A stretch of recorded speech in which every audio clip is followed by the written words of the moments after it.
I invite you to review the battle map as of the morning of October 30th, which is Thursday. We continue to sum up what is happening in Pokrovsk. There is a lot of information. I understand that, in principle, the general tendency of how people perceive information is probably something like this. In Pokrovsk, it's the end of the line and nothing can be fixed there anymore. And in general, don't even tell me everything is bad for me. Right now, I'll just try to put everything in order. What is happening and how it's happening? Well, and you just subscribe, leave a like, and write your comments. I'll just compile this information in one place and try to simply explain what is happening, where, and how. But before I start, a bit from another story. Yesterday, as you know, Putin held either a press conference or something like that, where he appeared before the media with very sharp and striking headlines, making bold statements that A, Ukrainian units are blocked in Pokrovsk, and B, Ukrainian units are surrounded in Kupyansk. In reality, neither of these statements is true. If we talk about Pokrovsk, yes, we do have a partial encirclement, not of the entire area, but partial encirclement, and not in Pokrovsk itself, but rather in some other locations, which I will also talk about today. As for Kupyansk, the situation there does not correspond to reality at all. In other words, there is absolutely no encirclement of Ukrainian troops there, not even close. So the main point I want to emphasize right from the very beginning is that Putin is lying. The second factor, take a look at this screenshot that I pulled from his press conference.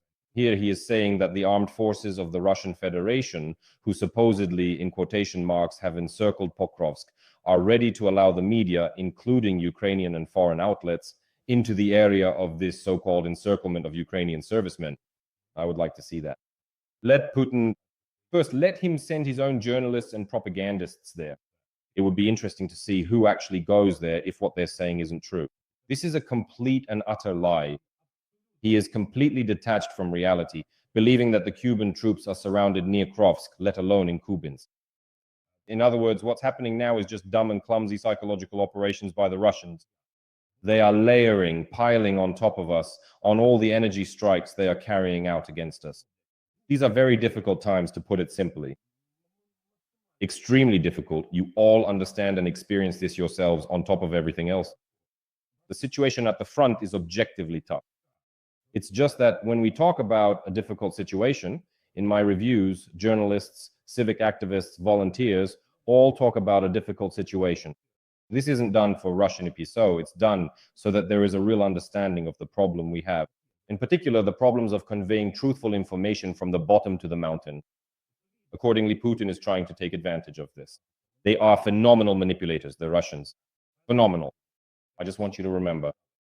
And I want you to recall Kursk, when Putin was selling Trump the story that 10,000 Ukrainian soldiers were surrounded in the Kursk region. Do you remember that story? Trump was repeating it in his own words.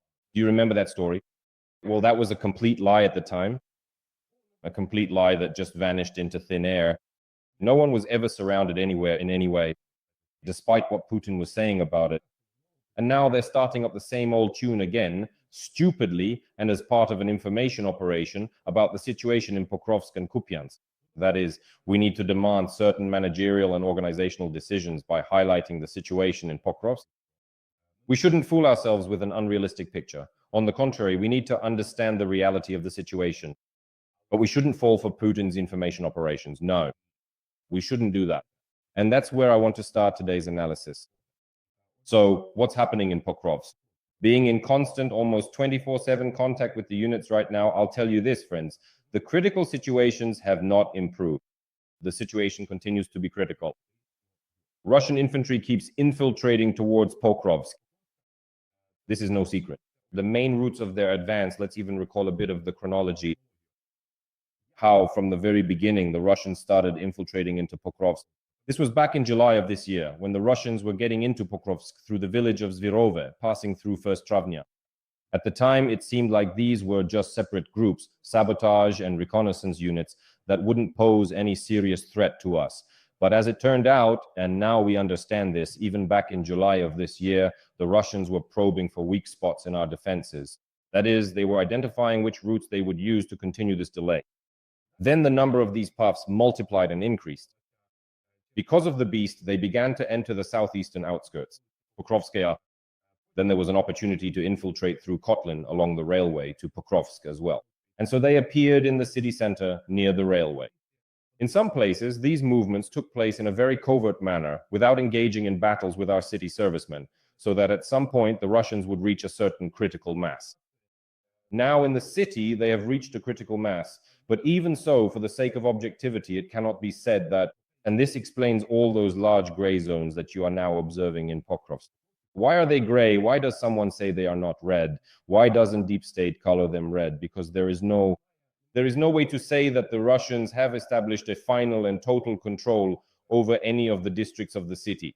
They infiltrate there. Their presence is rather chaotic. And their main task as of today, thanks to their large numbers, is they try to mine the roads, identify our routes and movements, disrupt our logistics, and operate drones inside the city. After that, they also engage in firefights with our rear units, such as drone operators or mortar crews, for example, mortar teams. These situations are already happening in Pokrovsk as well. Accordingly, this is now the main objective of the enemy. For now, they do not have control, not completely over any of the districts of the city. Currently, control is only relative over the logistical route that runs from the north along the road to the central districts of Pokrovsk. This is that kind of corridor. And the main task to stabilize the situation here is precisely to close it off. This window, this opportunity for enemy infiltration. Because everything it does with its gray presence in the city, in turn with its chaotic presence, it disrupts our defense. The disruption of our defense is a terrible thing that prevents Pokrovsk from holding together as a unified front line, because no one knows exactly where the enemy is, where he is, what he has mined, or where his ambushes might be. All of this creates tremendous chaos and demoralization. And this is exactly what the enemy is doing right now. Against this backdrop, of course, the appearance of the Russian tricolor flag, aquafresh, on the western outskirts of Pokrovsk looks alarming, as we saw yesterday in a video from journalist Yulia Kirienko of 1.1.1. However, the flag only hung there for an hour, as reported by Deep State, showing that it was raised at 9:40 and taken down at 10:40. Yesterday, the flag was knocked down with the help of a drone from Magyar's birds. To all the skeptics immediately asking why this was done with a drone and not by one of the assault troops, and why, they say, drones that people donate money for are being used for such nonsense as taking down flags. This is not nonsense, it's symbolism, it's important, because which flags are hanging has an impact on the psychology of the soldier, and that flag needed to be taken down.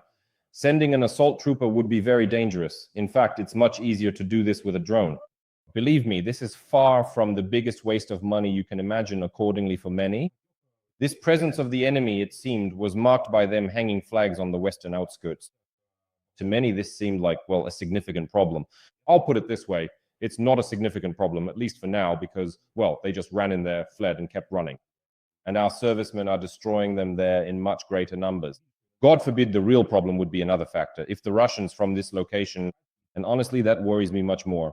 And now, little by little, there are already some alarming signs that this is starting to happen. If the Russians get from here directly onto the road to Hryshyne, this is our only logistical location that supplies and sustains Pokrovsk in this section of the front.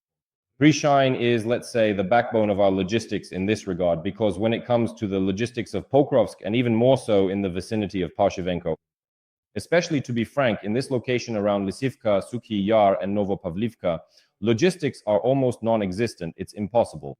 Yesterday, Deep State reported that the enemy is already reaching as far as Rivne in some places, and their presence is even being recorded here. These groups are being recorded in Myrnohrad, despite the fact that the Eastern military grouping denies the information that there are supposedly no troops in Myrnohrad. In reality, they do appear, including enemy sabotage groups. From time to time, they are destroyed. Yesterday, it was the soldiers of the 79th Air Assault Brigade who destroyed enemy sabotage groups that were infiltrating Myrnohrad from different directions. From Krasny Lyman, from Novikonomishny, from Myrolubiv. From the direction of Moskovske and Promin, they are trying to infiltrate Myrnohrad. And now individual occupiers are already being spotted in Myrnohrad and in Rivne. And of course, under these circumstances, everyone understands perfectly well that this section below Pokrovsk, these areas, it is effectively cut off from logistics, and this is the worst location, the one highlighted with a yellow rectangle. In my opinion, this is the worst situation. As for which units these are, for now, I won't say it publicly, although I think it's already starting to become public knowledge which units these are. But the situation here is truly critical. And here we can talk about the logistical and operational encirclement of our units. But to speak, as Putin does, about the general agglomeration of Pokrovsk and Myrnohrad, no, that's not true. As for the enemy and Myrnohrad, by the way, we also need to tell the truth about Myrnohrad. Yesterday, Serhiy Sternenko, a well-known volunteer, wrote about this, about the fact that the chaos in Pokrovsk makes it impossible to deliver logistics to Myrnohrad. In other words, vehicles can no longer enter Myrnohrad, while the enemy is simultaneously attacking with equipment. With mechanized equipment. What about the footage? The 38th Marine Brigade, which is also holding the defense, showed footage of such a repulse yesterday. And here you can see this footage, how enemy equipment is being destroyed, directly on the approaches to Myrnohrad. A drone operator from the 38th Marine Brigade. This is an extremely difficult defense here right now in all these areas. But under no circumstances should anyone underestimate the efforts being made here by the armed forces of Ukraine. Because some people start saying, oh, they're giving everything up. Pokrovsk, Myrnohrad, they're surrendering. But they're not surrendering. Surrender is when you give up without a fight. Right now, there is even a theoretical trend. Well, not a trend, sorry. A trend can always get worse or better. There are options to improve the situation, and there are ways to do it. This can be done in the following way. First of all, and most importantly, it is to close this breach from the south and not allow the enemy to continue infiltrating through these areas. This is the most important thing. Priority number one, blocking infiltration from the south. The next step that needs to happen is the clearing of Pokrovsk. Yesterday, there was already information circulating on Telegram that such a clearing operation has indeed begun in Pokrovsk by a certain unit. Again, for obvious reasons, I will not provide information about which unit or the specifics of the clearing operation.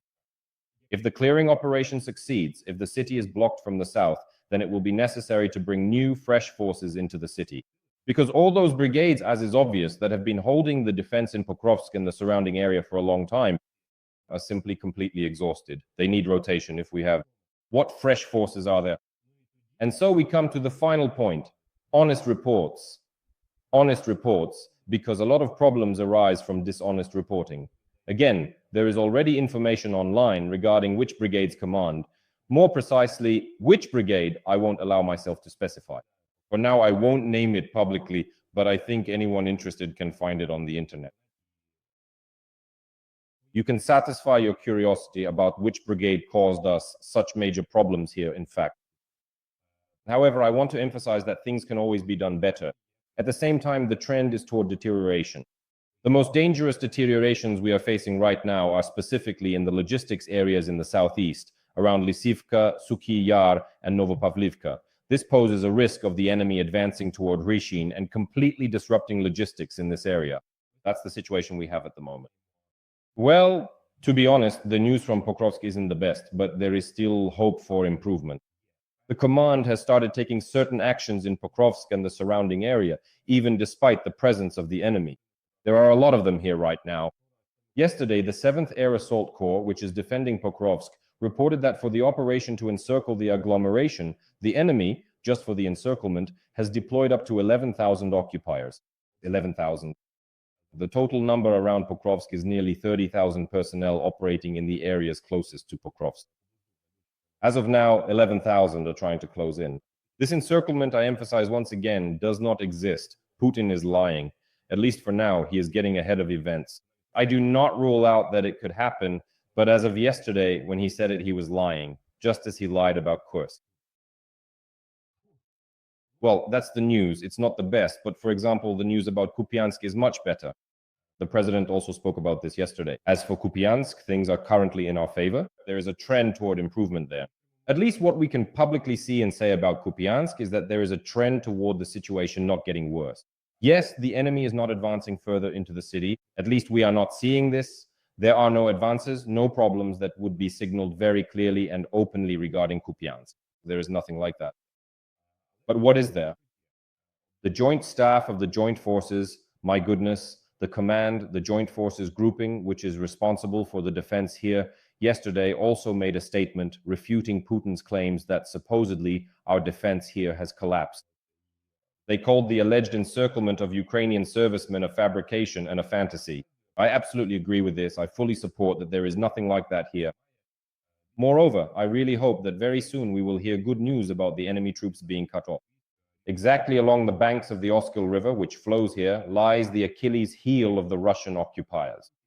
By the way, a bit of a pun, a play on words. Yesterday I spoke with Achilles from the unit that is currently preparing for defense in this direction. These VPT agencies are precisely targeting the occupiers, trying to stop them, destroy them, and prevent them from advancing further. These are the actions our troops are currently taking here.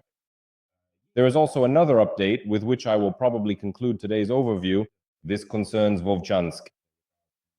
The operation was related to the strike on the Belgorod Dam.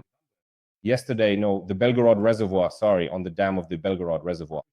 Yesterday, there was supposedly information that yet another attack on this dam took place. Why? Because local media started reporting that the water level in the Belgorod Reservoir stopped dropping as sharply as it had before.